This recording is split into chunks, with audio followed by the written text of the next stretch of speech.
Hi, everybody. I'm Dr. Seth, psychologist. As someone who has been a psychologist for over 20 years, I have heard many, many, many different versions of the ways that people can feel unhappy, the way that people can feel emotionally hurt or disappointed in life.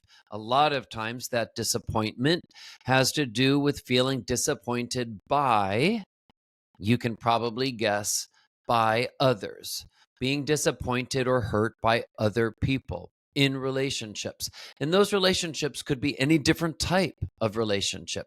Could be a family relationship, a friend relationship, a romantic relationship.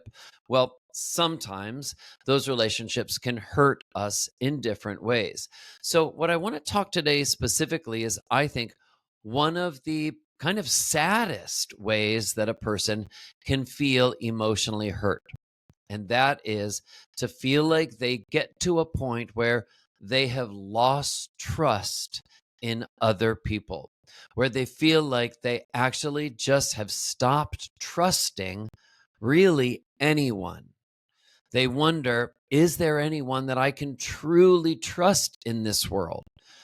Sometimes people have had so many accumulated experiences of being hurt or being betrayed or maybe being neglected or just not cared for or really loved in a good way that it makes perfect sense if somebody stops trusting people.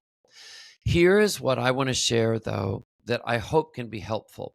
If this is you, my hope for you is that you can actively try to change that. Now, it's going to take work and it's going to take discipline.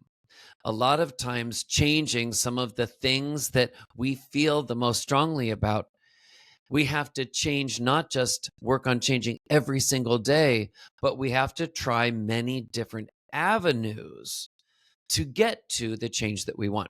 So, what I want to do is, I want to start by saying this: if you have a hard time trusting people, well, I'm not going to tell you just go and try to start trusting people more. Actually, one way to do it is to try to go through the back door. Try to do what some people might call a workaround and try something different. Indirectly, you can try to increase your sense of trust by starting with something like pets, caring for animals.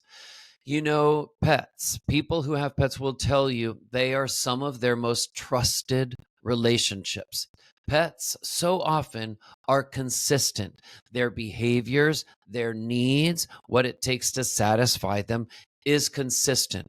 And sometimes caring for a pet can actually help to increase a sense of trust. Not in another person, of course, because it's a pet. I do believe that a soul is a soul is a soul, and that pets have souls. But actually, when you care for a pet, you are increasing your sense of trust in another soul, in another relationship with the soul by caring for them. That is one way. And a lot of people will say, well, you know what? I don't have the time or the lifestyle to be able to take care of a dog. Well, is a cat for you? Are there other types of pets that you can think about that could help you actively work on developing a trusting and consisting relationship? That's one place to start. Another area of life that I want to encourage you to think about is your relationship with nature. So, if you are somebody who just feels like you don't trust people anymore, or you have a really hard time doing it, you want to trust, but you're scared, you just don't have it in you to truly trust. Well, one of the things that you can work on trusting is a relationship that you can develop more with nature. A lot of people who have lost trust in people, who have lost trust in others, don't actually have a very strong or spiritual relationship with nature. But there are many things in nature that we can count on, that we can trust. Okay. One of the things that we can trust, for example, is a sunrise. Are you somebody who has an established morning routine? Well, one of the things that you can do is you can establish a morning routine where you catch the sunrise. Maybe you can watch it from a certain part of your house or even outdoors. Maybe you can actually take a moment and say a prayer and thank that sunrise. Feel grateful for the consistency of the chance for a new day. Who knows, right? What that day could become. Who knows what that day could hold? The truth is, a sunrise could be a reminder of just all the possibility that lies ahead. And if you take a moment to feel some gratitude for that sunrise, for being able to trust that each day we can count on that. Well, it's a reminder there are some things in this world I can trust. The same thing is true, of course, for a sunset.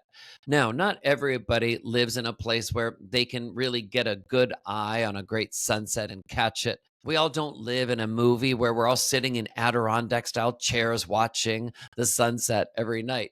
But it's something you can think about if you're somebody who can catch where there's a good sunset. When you see that visual, use it as a reminder. That is something that you can trust. There are some things in this world that you can trust. Another thing that people can do is really take advantage of the things in nature that speak to their soul the most. Are you somebody who is a lake person? Do you just love the calm of the water? Well, if you do, travel to a nearby lake, put it on the calendar whenever you can, and feel grateful for the fact that you can count on that lake, that you can count on the calm of the water.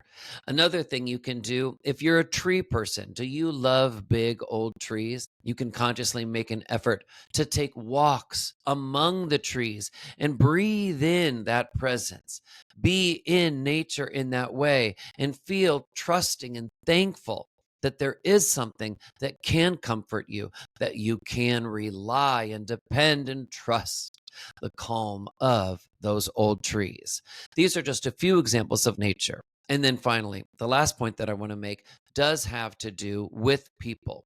If you are somebody who has a really hard time trusting people, actually, one of the things that you can do to try to improve your ability to trust people is to start small and ask yourself this: who in your life can you count on, usually, to show up, to be there when they say they'll be there? Who in your life is reliable? Who in your life will take your phone calls when you call them? Who, when you call them, will actually make an effort to call you back soon, not out of obligation, but because they want to talk to you, because they actually feel the need to talk to you, because they wonder what's happened in your week, what's happened in your day. They actually care in that way. They want to be close to you on that level, and you can count on that. You can count on them showing up and being there. You know, sometimes we end up chasing people in our lives, calling people that don't call us back, or wanting to spend more time with people that don't reach out to us as much. But what about making sure that the people in your life who do make an effort to initiate contacts with you, what about starting with making sure that you reciprocate that back, and that also you feel grateful for it, you feel appreciative of it, and you thank them for it? These are some of the ways that you can try to start to rebuild a process of improving, increasing trust in others if this is something you struggle with. I sure hope some of this has been helpful. I'm Dr. Seth, psychologist.